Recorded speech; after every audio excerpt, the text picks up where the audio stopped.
Hey guys, welcome back to the channel. I have a short video for you today. It's not going to be long at all. I'm just trying to fix a little issue that I have with the car. So I remember saying about having a rattle in the door when I did my little like everything I hate about the new WRX. I had a little rattle in my door and it was driving me absolutely insane. And today I'm going to try and fix it. I think I know what's rattling and I think I know how to fix it.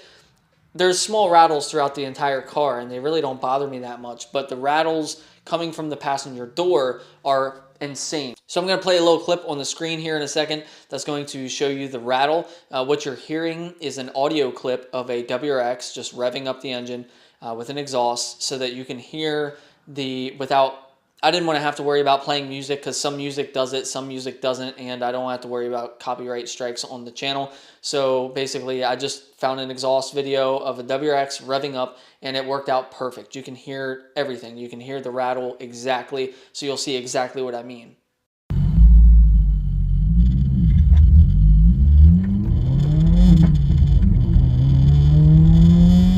So now looking at the inside of the door panel, I initially thought that it was the actual door handle itself that was vibrating somehow, because anytime I would hear the noise in the car, I would put my hand on the door handle like this and it would stop vibrating. Now, I don't know exactly why, if somehow it's touching, but what I think is actually the culprit of the vibration is this little plastic panel.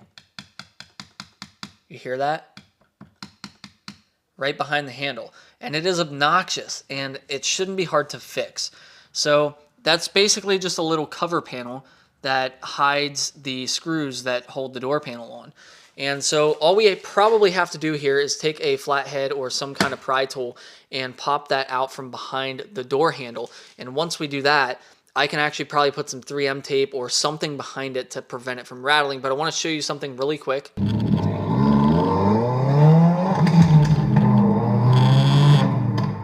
I'm sure you just heard that. So let's try this again with my hand on it.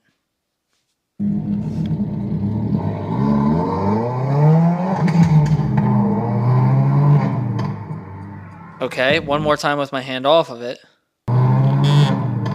That is definitely what that noise is.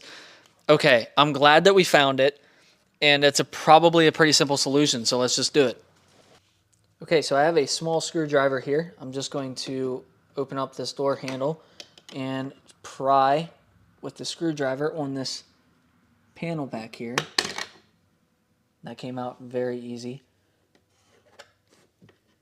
Now that I have this panel removed, what I'm going to do is just take a little piece of 3M tape and put it on the back. And maybe I should put multiples.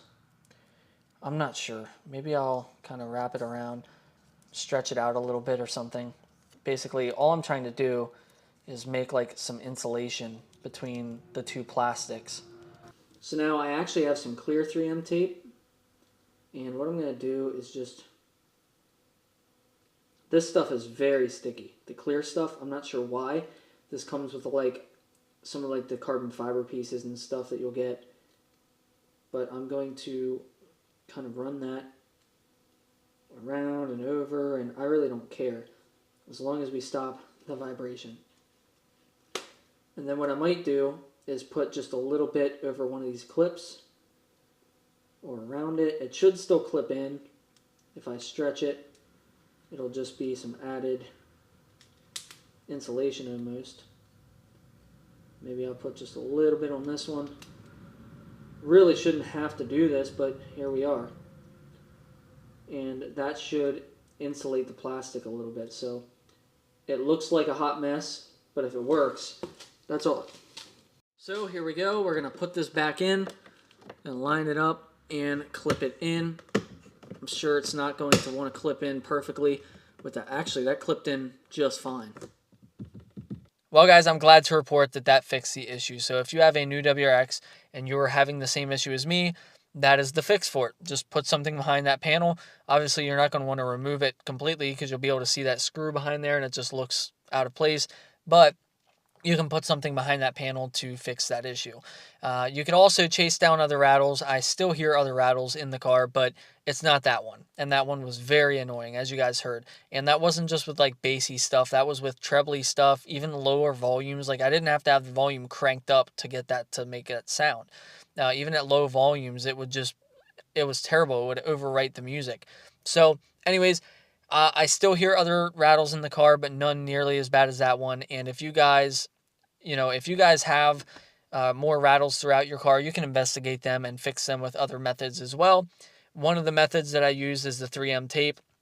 If it's something that I don't foresee me constantly pulling apart, I'll use a little bit of 3M tape, or I've also used like felt, so like Velcro, like I'll take basically a Velcro piece and take the felt side that the Velcro like would stick to, and use that to try and alleviate a vibration, and that's worked well in the past too. But the 3M tape seemed to work really good for this situation. Sorry if this video got longer than it needed to be, but I wanted to document this in case anyone else had the same issue. So that's going to be it for today's video, guys. I'll see you in the next one. Thanks for watching.